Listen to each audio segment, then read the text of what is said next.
Were you scared to sing? Yeah. Yeah. Yeah. How do you overcome the fear of singing? You know, especially as a musician, it must be even more intimidating because you've been your whole life around all these other singers and you've convinced yourself that you can't sing, you know, and they're really good. You're around great people. So how do you overcome that fear?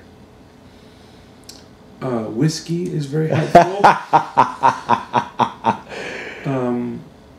And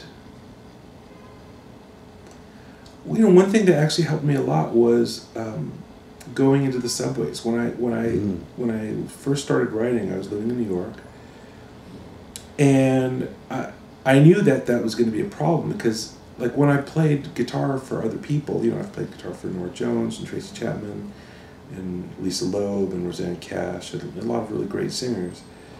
I was always content to kind of stand in the shadows and be kind of a secret weapon more than out in the front, you know, trying to be at the front of the stage.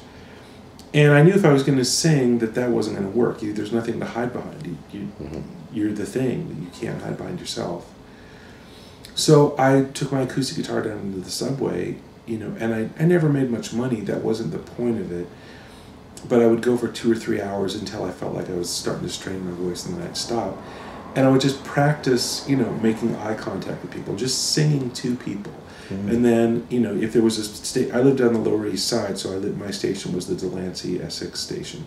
And that's built where you could be on one side and look all the way across to the people going the other way.